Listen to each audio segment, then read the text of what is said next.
Bonjour chers amis, ça fait toujours plaisir de vous retrouver. C'est toujours pour nous une joie de vous retrouver dans notre émission Éducation Plus de l'association des lauréats Togo. Cette émission que nous avons mis en place pour vous donner des informations, des conseils, des enseignements, des partages d'expériences pour vous aider dans votre culture de l'excellence. Nous parlons nécessairement à des élèves, à des étudiants, mais également aux parents et aux enseignants. Parce que tous ces acteurs travaillent ensemble pour un résultat commun qui est la culture de l'excellence. Aujourd'hui, nous sommes dans une rubrique de famille et de vie sociale. Il y a quelques mois, nous avons eu à parler des causes et des conséquences de la pratique précoce de la sexualité en milieu scolaire. Nous avons vu que cette pratique est un plaisir destructeur. Aujourd'hui, avec la grâce de Dieu et son intelligence, nous allons partager avec vous des conseils pour pouvoir dire non à cette pratique et faire le choix de la pureté. Et oui, le thème de notre présentation d'aujourd'hui, c'est non à la pratique précoce de la sexualité en milieu scolaire, le choix de la pureté. Nous sommes conscients que ce sujet peut encore susciter des questionnements que vous allez avoir. Cela va mettre des doutes dans ce que vous faites aujourd'hui. Mais nous prions que Dieu vous assiste, que Dieu vous aide, qu'il vous ouvre l'intelligence à comprendre ce qu'on est en train de dire. Ce n'est pas seulement une parole que nous lançons, mais c'est un appel que nous lançons à votre cœur pour que votre cœur puisse prendre la décision de faire le choix d'avoir une vie pure. La pureté sexuelle, c'est un très bon choix que vous aurez à faire et ça va vous éviter beaucoup de choses. Aujourd'hui, nous allons vous donner des conseils pratiques que vous allez exécuter pour pouvoir dire non à cette pratique de la sexualité. Et si vous êtes déjà arrivé de tomber une fois et d'avoir déjà commencé la pratique sexuelle en milieu scolaire, nous prions que Dieu puisse vous restaurer et que Dieu puisse vous pardonner en écoutant ce message. Alignez votre cœur, votre esprit, votre âme à ce que nous dirons aujourd'hui afin que cela puisse vous apporter un changement. Nous rappelons que ce n'est pas une prédication que nous sommes en train de faire, nous passons juste une information pour vous aider à mieux faire les choses. Je ne suis peut-être pas la personne la plus qualifiée pour parler de ce sujet parce que je ne suis pas spécialisé dans le domaine. D'ailleurs, il y a plusieurs vidéos qui sont faites à ce sujet que vous pouvez suivre sur YouTube, mais Dieu me met à cœur de pouvoir partager ces choses avec vous et j'aimerais pouvoir lui obéir pour vous donner ces informations que j'ai. J'espère juste que ces informations vont vous aider à bien faire vos choix. Je ne suis pas parfait, je me laisse tel que je suis à sa guise dans la main de Dieu pour qu'il puisse m'utiliser. Je demande juste à son esprit de me conduire à vous dire ce qu'il désire réellement partager. Nous sommes conscients qu'il y a des jeunes qui vont ignorer ce message, mais il y a au moins un qui va le suivre et c'est vous. Si c'est vraiment votre cas, vous décidez de suivre cette vidéo jusqu'à la fin. Nous prions pour que Dieu vous ouvre l'intelligence pour comprendre. N'oubliez pas de vous abonner à notre chaîne et d'activer la cloche de notification pour ne pas manquer nos prochaines vidéos. Donnez-nous également un like pour que cette vidéo puisse être vraiment boostée afin que le référencement de cette vidéo soit facile. Alors, c'est parti.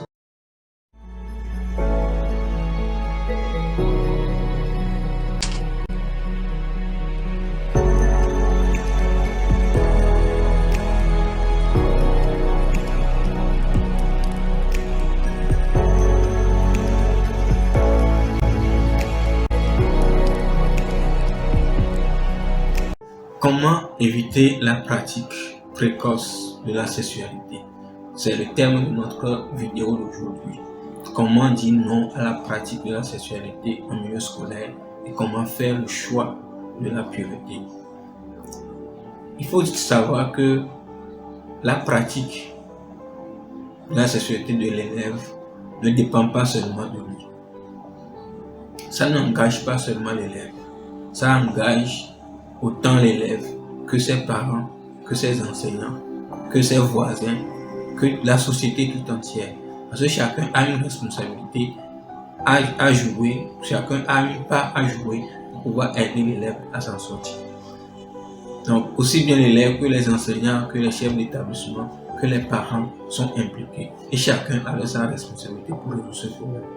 Donc nous allons présenter quelques idées pour vous aider, quelques approches de solutions qui peuvent aider à faire chacun sa part. Nous allons surtout insister sur la part de l'élève et dire brièvement quelle est la responsabilité des autres.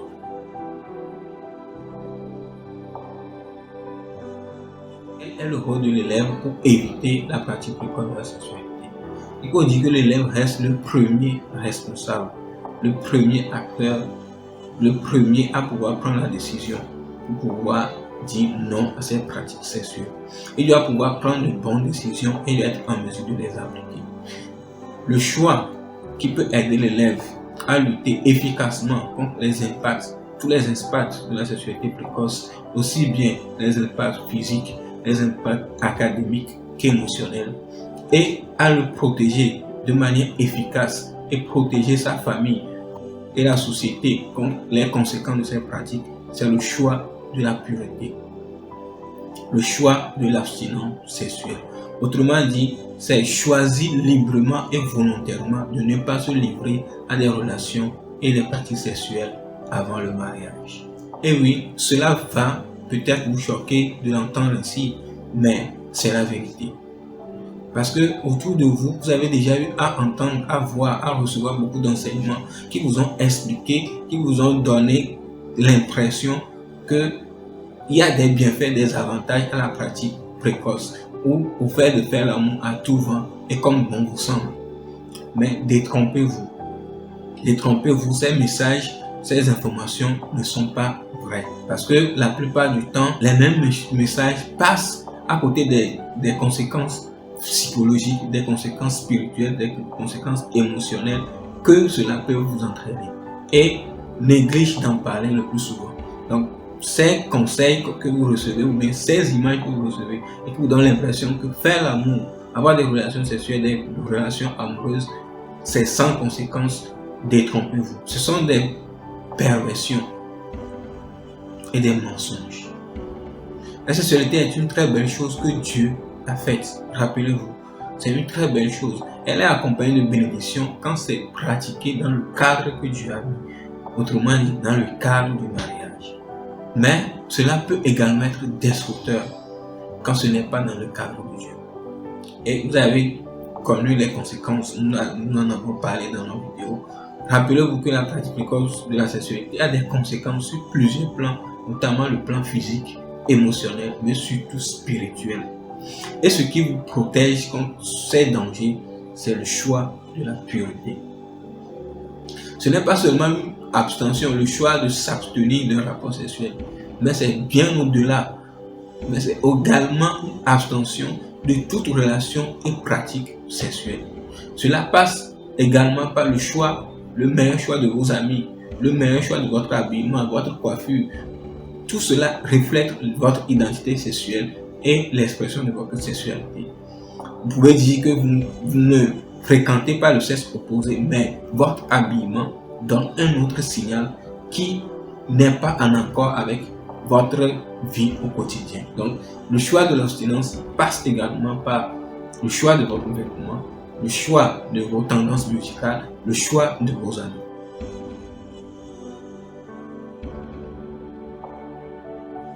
Je vais vous partager avec vous quelques raisons pour lesquelles il est important de choisir la pureté. D'abord, l'abstinence, c'est un choix personnel. L'abstinence sexuelle, c'est une règle d'or, un choix personnel qui n'est pas influencé par le groupe auquel vous appartenez. Mais c'est un choix qui est dirigé par vos principes et vos valeurs personnelles. J'aimerais beaucoup insister sur les principes et valeurs personnelles. Ce sont des choses très indispensables sans lesquelles vous êtes perdu dans ce monde qui n'a plus de valeur. Si vous n'avez pas de valeur personnelle, vous êtes perdu. Oui, le monde a tout perverti au point que le sexe est vulgarisé et sali. Le sexe n'a plus de valeur comme Dieu l'a voulu. Donc, si vous ne trouvez pas de bonnes valeurs, de bonnes définitions sur cela, vous êtes perdu. Vous devez chercher et avoir un principe inviolable et une idée saine sur la sexualité. Vous devez comprendre que c'est quelque chose qui est divin et que c'est réservé pour les couples. Vous devez également comprendre que ce qui est mieux, c'est de ne pas avoir de rapport sexuel avant le mariage. La deuxième raison que je vais partager avec vous pour choisir l'abstinence, c'est que l'abstinence vous protège contre tout. En tant qu'élève, vous avez appris qu'il y a des préservatifs, qu'il y a des contraceptifs qui évitent les grossesses, qui évitent les maladies sexuellement transmissibles. Ce que vous oubliez, c'est que ces méthodes ne vous protègent pas contre les conséquences physiques, les conséquences émotionnelles, les conséquences académiques et surtout les conséquences spirituelles de la pratique sexuelle. Alors, ils n'ont aucune protection contre les frustrations, les regrets, l'échec scolaire, la délinquance juvénile et son cortège de conséquences immédiates et tardives qui constituent les impasses psychologiques et académiques de la pratique de la sexualité précoce et votre avenir. Elle ne protège non plus contre les conséquences spirituelles. Donc la meilleure solution, c'est de faire le choix actif de l'abstinence. Troisième chose, la Bible a bien recommandé de ne pas réveiller l'amour. Ne réveille pas l'amour avant son heure. Ne cherchez pas à faire cette expérience aussi belle, aussi merveilleuse qu'on la décrit et que vous en entendez parler. Non. La Bible dit dans Cantique des Cantiques, chapitre 8, verset 4, « Ô filles de Jérusalem, ô je vous en conjure, ne veillez pas. » Non, ne réveille pas l'amour avant qu'il ne le veuille. C'est dans la version Bible du Sauveur. La Bible est claire. Dieu est clair. Ne réveille pas l'amour quand le moment n'est pas encore venu. Autrement dit, il y a un moment où ce sentiment merveilleux doit se développer en vous. Mais en tant qu'élève, ce n'est pas encore le moment. La quatrième raison que j'aimerais partager avec vous, c'est que l'abstinence sexuelle, c'est le choix de l'amour qui vous protège. C'est un choix, une décision qui protège votre futur conjoint, vos enfants et vous-même. Et cela préserve votre relation et votre intimité avec Dieu. La Bible nous dit également dans 1 Corinthiens 6, à partir du verset 18 jusqu'au verset 20, fuyez l'immoralité, fuyez. Tout autre péché commis par l'homme reste extérieur à son corps. Mais l'homme qui se livre à l'immoralité pêche contre son propre corps. Ne savez-vous pas que votre corps est le temple du Saint-Esprit, cet esprit qui est en vous et que Dieu vous a donné? Vous ne vous appartenez donc pas. Dieu vous a acquis. Il a payé le prix pour cela. Mettez donc votre corps lui-même au service de la gloire de Dieu. Vous ne vous appartenez pas. Dieu vous a acquis. Vous appartenez à Dieu et votre corps est précieux pour vous. Donc ne vous dites pas que non, c'est juste une expérience, je peux faire ce que je veux. Non. Le choix de l'abstinence sexuelle témoigne de votre amour pour vous-même. Car vous préservez par cela votre dignité et votre intégrité physique, émotionnelle et spirituelle. Il témoigne aussi de votre amour pour votre conjoint. Car c'est un engagement que vous prenez aujourd'hui à n'appartenir qu'à lui ou qu'à elle. À lui ou elle seule. Vous évitez de contracter des maladies sexuellement transmissibles qui seront des contraintes et des dangers pour votre couple. Aujourd'hui, ça paraît banal, mais ces infections peuvent aboutir à une infertilité. Cette infertilité devient une charge, un problème pour votre couple. Les grossesses indésirées qui conduisent à l'avortement. L'avortement peut conduire à une infertilité qui est une charge pour votre couple. Donc, ne dites pas que non, c'est juste pour aujourd'hui. Mais il y a des conséquences qu'il y aura dans votre couple. Vous êtes habitué au sexe aujourd'hui, mais demain, les frustrations font que vous n'avez plus le même sentiment. Vous n'avez plus de plaisir avec celle que vous allez épouser un jour. Parce que vous avez connu des expériences et elle n'a pas les mêmes expériences que ce que vous avez connu. Ce qui fait que vous n'allez jamais être satisfait. Et ce qui vous amène peut-être à l'infidélité. Parce que vous êtes habitué à autre chose. Donc, vous évitez, avec le choix de l'abstinence, des maladies qui peuvent être un danger pour votre couple. Mais bien au-delà, vous évitez de créer des liens avec des esprits de nuit, hommes de nuit, femmes de nuit, les sirènes comme on le dit, qui seront des rivaux à votre conjoint. Les pratiques sexuelles, quelle que soit leur forme, relations sexuelles, voyeurie et masturbation, quelle que soit la forme, vous créez des liens spirituels et des esprits qui seront des rivaux à votre conjoint ou à votre conjoint. L'abstinence est une preuve d'amour pour vos enfants car vous les préservez des dangers physiques, mais aussi des dangers spirituels. Et plus que tout, par l'abstinence, vous préservez votre corps qui est le temple de Dieu, que Dieu veut habiter. Donc pensez-vous-y encore une fois, quel est ce plaisir pour lequel vous voudrez tant perdre? Perdre une intimité avec Dieu, perdre un bon avenir avec votre conjoint, perdre une bonne santé pour vos enfants.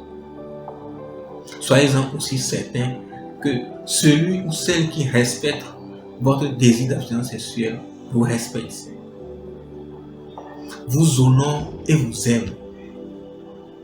Votre futur conjoint doit pouvoir comprendre cela et désire autant que vous honorez Dieu par son corps. Celui qui veut vous épouser comprend autant que vous avez besoin d'avoir une relation avec Dieu.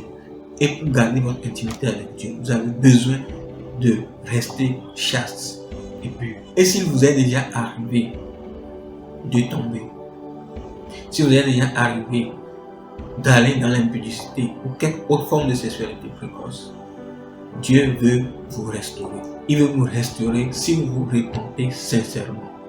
Si vous regrettez ce que vous avez fait, si vous revenez à lui avec humilité, avec une résolution, avec un cœur ferme, de tout reprendre. Et moi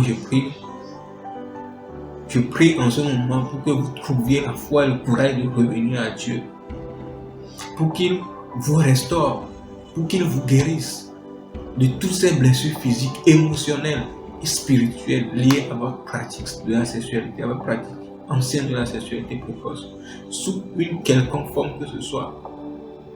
Je prie que Dieu vous guérisse. L'abstinence sexuelle, c'est votre choix. C'est Dieu qui va vous aider, qui va vous donner la force et les moyens, les dispositions nécessaires pour y arriver. Mais c'est à vous de faire le choix. Faites-le maintenant.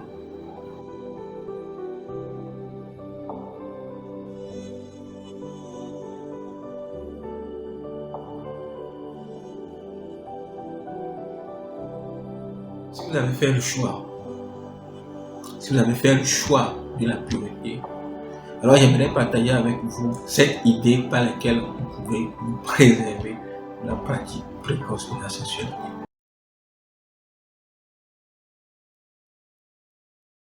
La première idée, c'est que vous devez apprendre à maîtriser vos pulsions sexuelles. Les pulsions sexuelles sont des désirs naturels. C'est comme la faim, c'est comme la soif, c'est comme le sommeil. Ça vient naturellement dès qu'on est adolescent. Alors si on ne veut pas pratiquer en même temps la sexualité, il faut apprendre à maîtriser ces pulsions. Oui, c'est possible. Comme vous pouvez apprendre à votre corps de supporter la faim, la soif, pas le jeûne, vous pouvez décider volontairement de ne pas manger, de ne pas boire. Vous pouvez aussi priver votre corps d'assouvir à tous ces désirs charnels. Votre corps va toujours vous tenter, il va toujours en demander. Chaque fois que vous serez devant une femme ou un homme, vous serez attiré par le sexe opposé. Mais rappelez-vous que ce que vous désirez, ce n'est pas important de pouvoir l'avoir tout de suite. Ce n'est pas parce que vous sentez le besoin, ce n'est pas parce que vous sentez la faim que vous devez naturellement et immédiatement manger. Donc vous pouvez retenir votre faim. Également, vous pouvez retenir votre désir. C'est un exercice de tous les jours. Commencez par de petites choses, comme l'envie de grignoter un biscuit. Alors que vous venez de manger, essayez de résister à cela. Ou de lutter contre le sommeil alors que vous avez à étudier, vous avez des choses à apprendre. Vous pouvez le faire. Vous décidez de rester éveillé pour apprendre. Donc là, vous apprenez votre corps à se priver de sommeil. De même, vous pouvez priver votre corps des désirs charnels. Tout est question de ce qui est prioritaire pour vous. Tout est question de ce qui est votre objectif principal. Alors vous devez parvenir à faire de vos études la priorité en définissant clairement vos ambitions et vos visions. C'est ce qui va vous permettre de rester focalisé sur vos études et de ne pas penser à beaucoup de choses. La deuxième chose que vous allez faire, c'est pouvoir investir votre énergie sexuelle dans d'autres activités. Eh bien, l'énergie sexuelle, c'est une énergie vraiment très puissante. L'énergie sexuelle, drainée par l'impulsion et passion sexuelle, peut être contrôlée et reconvertie, investie dans les études ou d'autres projets de vie ou d'autres activités. C'est ce qui assure de meilleurs résultats. Alors vous devez trouver une passion et vous adonner à cette passion-là. Cela peut être la pratique d'un sport, faire le sport, jouer au foot, tennis, natation, la marche. Ça peut être la lecture, ça peut être la musique. Mais tant que vous avez une passion et que vous concentrez votre énergie sur cette passion, vos pulsions sexuelles vont disparaître. Troisième chose, c'est de faire un choix sain des amis. Choisir sainement les amis. La Bible recommande de fuir la compagnie de certaines personnes, de fuir les mauvaises compagnies qui risquent de compromettre vos bonnes résolutions à l'abstinence. Vous avez décidé, ça vous a pris du temps de décider. Mais vos amis n'ont pas la même décision que vous. Vos amis n'ont pas les mêmes objectifs. Quand vous évoluez, vous devez savoir que vos amis aussi doivent changer. Ils n'ont plus les mêmes résolutions que vous. La Bible dit dans 2 Timothée 2, verset 22, « Fuis les passions de la jeunesse et recherche la justice, la foi, la charité, la paix avec ceux qui invoquent le Seigneur d'un cœur pur. » Si vous remarquez bien, dans ce verset, il y a 2 catégories de jeunes. Il y a 2 catégories. Ceux qui poursuivent les passions de la jeunesse, qui veulent avoir les résultats immédiats, qui veulent avoir les choses immédiatement, et ceux qui recherchent des valeurs plus sûres, des valeurs de Dieu, des valeurs à cultiver avec le cœur pur. Faites le tri de vos amis. Essayez de voir dans quelle catégorie vous allez classer chacun en vous basant sur ces critères. Vous verrez combien d'entre eux vous allez pouvoir abandonner. Tous les amis que vous avez aujourd'hui ne vont pas finir la course avec vous. C'est vous qui décidez dans quel sens vous allez. Soit vous choisissez d'aller dans le même sens que vos amis, soit vous décidez d'aller dans le sens contraire. Mais assurez-vous de chercher ceux qui craignent Dieu, ceux qui le cherchent, ceux qui marchent dans la justice, la foi, la charité et la paix. Ceux qui cherchent vraiment Dieu et marcher avec eux. Ils vous conduiront dans le bon sens. À chaque phase de la vie, je le répète, les amitiés changent. Donc vous devez clairement identifier vos valeurs afin de marcher avec ceux qui cultivent les mêmes valeurs. La quatrième chose que nous allons partager avec vous, c'est d'éviter les regards impudiques ou les seconds regards qui amènent souvent à la tentation. Vous êtes tenté, poussé par la curiosité de revoir une chose que vous venez de voir, parce que ça vous a attiré, eh bien vous pouvez résister. Vous pouvez exercer votre volonté à résister et détourner votre regard de là. Je sais que ce n'est pas facile, mais encore mieux, fuyez cet endroit ou cette personne. Tant que vous savez que vous ne pouvez pas résister au second regard, fuyez cette personne, fuyez cet endroit. Fuyez, c'est la chose la plus facile à faire. Le premier regard est naturel et involontaire. Mais vous avez votre volonté à exercer sur le second et les autres regards que vous mettez sur les choses qui vous impressionnent, les choses que vous désirez. Vous en avez l'autorité, vous avez la possibilité d'éviter ce second regard. La cinquième idée que nous allons partager avec vous, c'est de fuir les médias. Nous avons dit précédemment que les médias constituent les premières sources d'information sur la sexualité. Les médias diffusent la sexualité n'importe quand, n'importe où, n'importe comment. Avant, on devait aller dans un vidéoclub avant de pouvoir voir des vidéos et des films. Et on devait payer. Mais aujourd'hui, c'est gratuit. Et on vous fait même des propositions. La seule chose qui vous sépare de cette vidéo, c'est votre doigt qui va cliquer sur le lien qui vous est envoyé. Dans chaque publicité que vous voyez, dans chaque émission télé, il y a quelque chose qui a une connotation sexuelle. Que ce soit l'habillement, que ce soit les paroles des chansons, que ce soit les danses, que ce soit les chorégraphies, que ce soit les scènes, que ce soit les actes, tout a une connotation sexuelle. Alors, cela ne veut pas dire que tous les médias sont comme ça. Il y a des médias qui sont purs, des médias qui craignent Dieu, des médias qui cultivent des valeurs divines. Donc, vous devez chercher ces médias-là et les suivre. Nous avons clairement remarqué que les médias véhiculent beaucoup d'informations, la plupart du temps déformées, sur la sexualité et sa pratique. Donc, fuir l'influence négative des médias, c'est ne pas vous exposer aux publicités, images, sons, musique, danse, de promotion du sexe, parce qu'il y en a un peu partout. Et choisir soigneusement, avec l'aide des parents, si possible, les spectacles, les programmes télévisés, les chansons, les livres, pour en tirer des instructions, des enseignements publics et sains. Donc, les parents peuvent également aider les enfants dans ce sens-là et les assister à faire de bons choix dans leur programme qu'ils suivent. La sixième chose que j'aimerais partager avec vous, c'est d'avoir une bonne occupation de votre temps libre et de bien choisir vos loisirs pour ne pas vous enfermer dans l'obscénité. Généralement, les tentations surviennent quand on est seul et on pense que personne ne nous voit. Mais sachez que Dieu voit tout. Lorsque vous êtes seul et personne ne vous voit, Dieu vous voit. Son regard est sur chaque homme et partout. Dieu vous voit quand vous êtes seul dans la douche et tenté de vous masturber. Il vous voit devant votre écran, votre portable ou votre ordinateur, en train de lutter contre l'envie de cliquer sur ce lien vers la pornographie. Il vous voit lorsque vous êtes dans la boîte de nuit et vous pensez que vos parents n'ont pas de regard sur vous.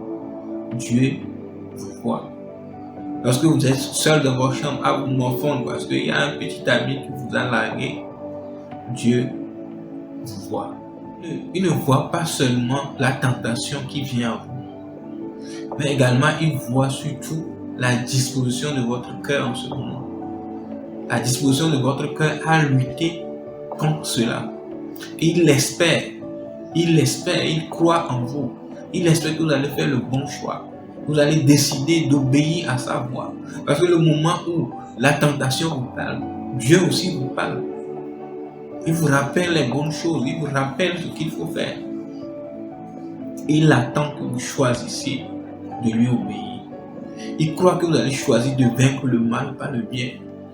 Il est là en ce moment précis, disposé à vous aider pour vous sortir de là. Et vous, en ce moment, invoquez-le, il vous répondra. En ce moment, vous êtes seul devant la tentation, invoquez-le, il vous répondra. Sa lumière jaillira en vous pour dissiper les ténèbres. Sa vérité va vous submerger pour dissiper les ténèbres et le mensonge. Son amour vient à votre secours et son bras est disposé à renverser le puissant qui veut vous dominer. Et vous résistez au malin, résistez-lui, il fuira loin de vous. Appuyez-vous sur Dieu. Proclamez haut et fort que Dieu est dans ce lieu où vous êtes. Dans ce lieu où vous êtes tenté, Dieu est là et les ténèbres fuiront devant vous. Les ténèbres se dissiperont. Lorsque vous prendrez conscience de cela, que Dieu est avec vous, que Dieu est à n'importe quel endroit où vous vous trouvez, que vous soyez seul ou que vous soyez en groupe, que Dieu a un regard sur vous. Lorsque vous prendrez conscience de cela, vous passerez autrement votre temps libre et le temps que vous passez avec vous-même. Choisissez de passer vos temps libres dans la présence de Dieu, de prier, de méditer la parole de Dieu, de suivre des enseignements inspirants, des enseignements édifiants, de lire un livre saint ou de vous reposer Mais assurez-vous que tout ce que vous faites, que vous le fassiez dans la présence de Dieu, avec Dieu. Rappelez-vous qu'il a un regard sur vous. Parce qu'en ce moment précis, Dieu veut vous aider. La septième chose que nous allons partager avec vous, le septième conseil que nous allons vous donner pour pouvoir éviter la pratique sexuelle, c'est d'écouter les bons conseils des parents et de suivre les bons exemples des parents. Oui, il y a des parents qui donnent une bonne éducation à leurs enfants. Il y a des parents qui s'évertuent, qui prient pour leurs enfants, qui se mettent à genoux pour leurs enfants, qui cherchent à communiquer avec leurs enfants, qui cherchent à leur transmettre un enseignement sain, qui cherchent à leur donner des informations vraies. Mais le plus souvent, les enfants ne vont pas écouter et ils préfèrent écouter les médias et les amis. Des médias qui exhiberont et qui inciteront à la sexualité. Mais vous, décidez d'écouter vos parents. D'écouter ses parents et de leur obéir. Parce qu'ils ne cherchent que votre bien. Les conseils qu'ils vous donnent, les orientations qu'ils vous donnent, ils ne cherchent que votre bien. Alors faites l'effort d'écouter les parents.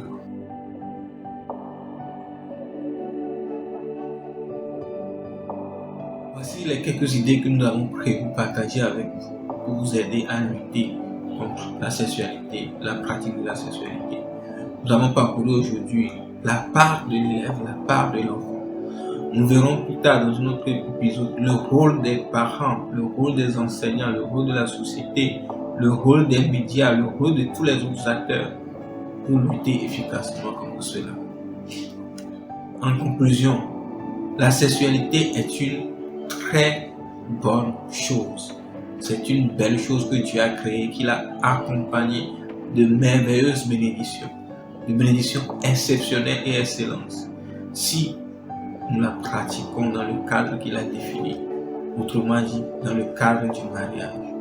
Aujourd'hui, ici et là, il y a de nombreuses tentations de se livrer à la pratique des codes de la sexualité. Certaines dépendent de nous, de ce que nous avons comme comportement, de ce que nous avons comme habitude, de ce que nous avons comme fréquentation, comme amis, de ce que nous avons comme personnalité. Mais d'autres sont des influences qui nous viennent du monde, qui ne dépendent pas de nous, qui nous sont imposées. Mais la bonne nouvelle, c'est que là où abonde le péché, là aussi déborde, surabonde la grâce de Dieu, la compassion de Dieu, qui soutiennent votre volonté et votre choix à la pureté. Alors si dans ce monde perverti, vous faites le choix de la pureté, sachez que vous êtes le premier acteur dans ce processus. Vous, jeunes garçons ou jeunes filles, vous êtes le premier acteur. Mais l'aide des parents, des enseignants, des médias, de la société est tout aussi indispensable. Je vous recommande vivement de faire ce choix aujourd'hui. Pour aller plus loin, je vous invite à suivre des vidéos, à lire des livres que nous allons vous proposer dans la description. Et n'oubliez pas de nous laisser des commentaires pour nous préciser quel conseil vous a aidé aujourd'hui. Qu'est-ce qui vous a motivé aujourd'hui à faire le choix de la pureté? De vous abonner à notre chaîne et d'activer la cloche de notification pour ne pas rater nos prochaines vidéos. Parce que nous parlerons prochainement du rôle des parents et des autres acteurs. De nous donner un like pour nous dire que vous avez aimé la vidéo, que cette vidéo soit boostée, pour que cela puisse favoriser le référencement de cette vidéo. Partagez cette vidéo avec vos amis. Que Dieu vous guérisse et qu'il vous assiste dans ce processus de restauration. Si vous décidez aujourd'hui la chasteté, si vous faites le choix de la pureté, nous mettons dans la description un lien par lequel vous pouvez vous inscrire pour recevoir des conseils, des orientations, des encouragements, d'autres formateurs, d'autres coachs, d'autres spécialistes de la sexualité.